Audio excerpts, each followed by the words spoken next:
રાજ્યના શિક્ષણ વિભાગને ખબર નહીં શું થયું છે કે એક પછી એક એવા નિર્ણયો અને પરિપત્રો લાવે છે કે વિવાદ થઈ જાય છે। થોડા દિવસ પહેલા શિક્ષણ વિભાગે હાસ્યાસ્પદ એવો શિક્ષકોને પીરસવા માટેનો પરિપત્ર કર્યો હતો, એનો વિવાદ થયો અને પરિપત્ર પાછો ખેંચવો પડ્યો। હવે બીજો એક આવો જ તગલખી નિર્ણય વિવાદમાં સપડાયો છે। સરકારે ટેટ ટાટ પાસ બેરોજગાર યુવાનો નહીં, નિવૃત્ત શિક્ષકોની ભરતી કરવાનો, જી હા, નિવૃત્ત શિક્ષકોને ફરી એકવાર સ્કૂલમાં પાછા લાવવાનો અને બાળકોને ભણાવવાનો નિર્ણય કર્યો છે। યુવાનો બેરોજગાર, નિવૃત્તોને નોકરી। ક્વોલિફાઈડ બેરોજગાર ઉમેદવાર હોવા છતાં જે નિવૃત્ત થઈ ગયા છે, જેમને સરકાર પેન્શન આપે છે, એ લોકોને રોજગારી આપી એ કેટલી યોગ્ય લાગે છે? ઉમેદવારો પ્રત્યેનો એકદમ બેદરકારી ભર્યો નિર્ણય હું તો કહી શકું। શિક્ષણ વિભાગના તગલખી નિર્ણય। ખૂબ બેકારી અને ખૂબ યુવાધન છે એ નોકરીથી વંચિત છે। યુવાનોની અંદર મોટા પ્રમાણની અંદર આક્રોશ જોવા મળી રહ્યો છે। શિક્ષકોની માંગ સાથે વિદ્યાર્થીઓ મેદાને।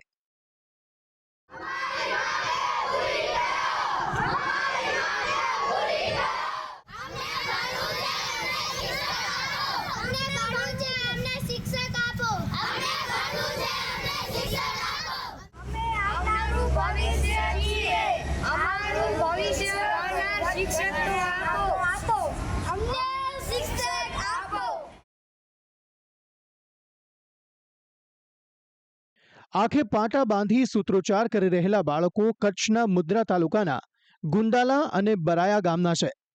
કારણ કે બાળકોને ભણવું છે પણ શિક્ષકો નથી, જેને લઈને વિદ્યાર્થીઓએ અને વાલીઓએ આ અનોખો વિરોધ શરૂ કર્યો છે। તમને જાણીને નવાઈ લાગશે કે કચ્છ જિલ્લામાં 4700 જેટલા શિક્ષકોની ઘટ છે।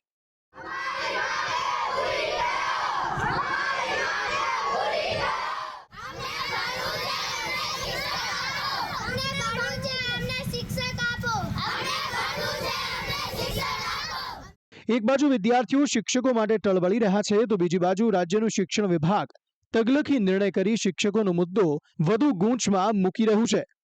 રાજ્યના શિક્ષણ વિભાગ બેરોજગાર યુવાનોને નહીં પણ નિવૃત્ત શિક્ષકોની ભરતી કરશે।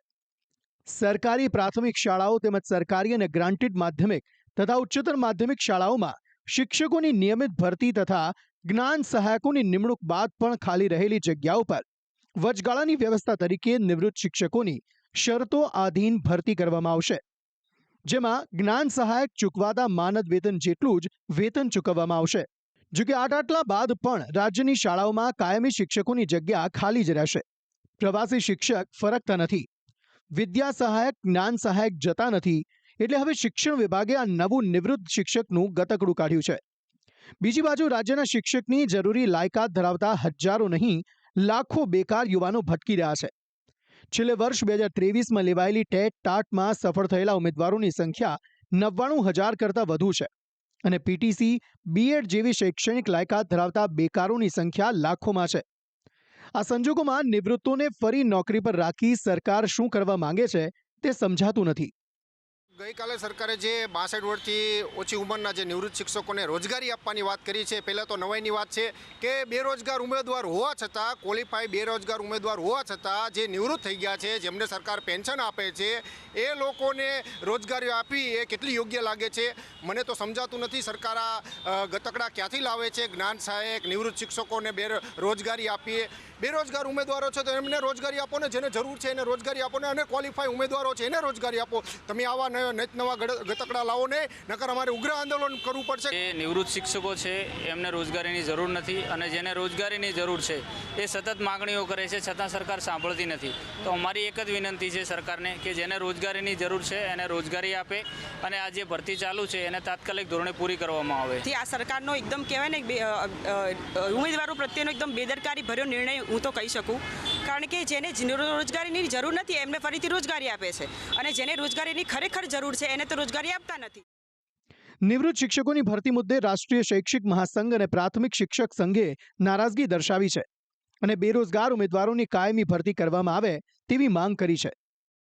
રાષ્ટ્રીય શૈક્ષિક મહાસંઘનું પણ સ્પષ્ટપણે માનવું છે કે આ જે નીતિ છે એની અંદર ફેરફાર થાય અને શિક્ષિત બેરોજગારોને તત્કાલ ધોરણે આ ઠરાવની અંદર સુધારો કરી અને રોજગારી મળે એવું સરકાર દ્વારા કરવું જોઈએ.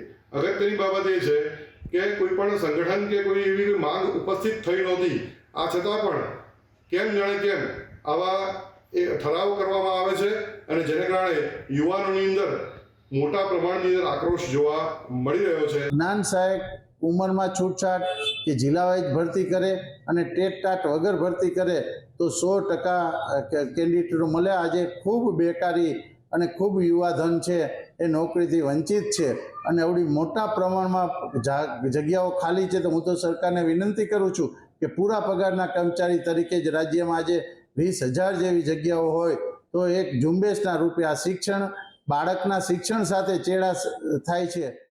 કોંગ્રેસના પ્રવક્તા અને શિક્ષણવિદ એવા મનીષ દોશી કહી રહ્યા છે કે સરકારની નીતિઓથી શિક્ષણની ઘોર ખોદાઈ રહી છે.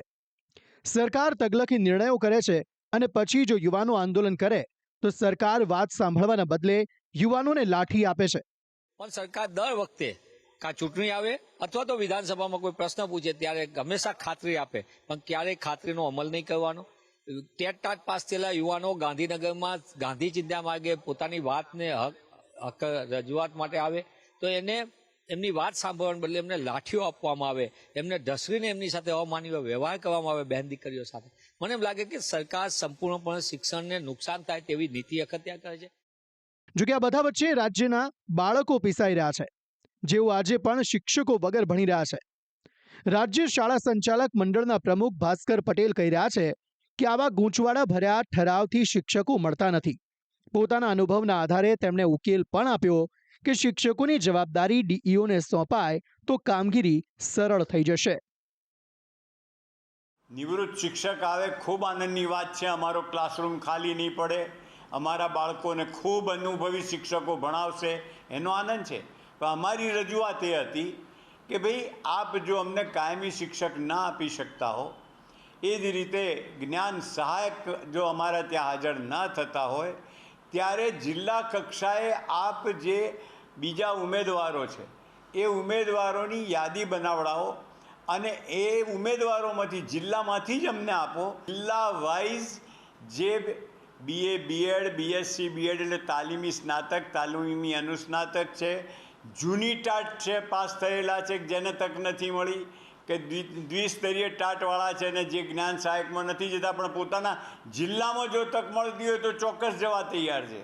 તો આ બધાને ધ્યાને લઈ અને સરકારે અભિગમમાં સેન્ટ્રલાઇઝના બદલે વિકેન્દ્રીકરણ કરવું જોઈએ, ડીઓ પર ભરોસો રાખવો જોઈએ અને ડીઓના કામગીરી સોંપવી જોઈએ. અગાઉ ડીઓ જ આ કામ કરતા હતા.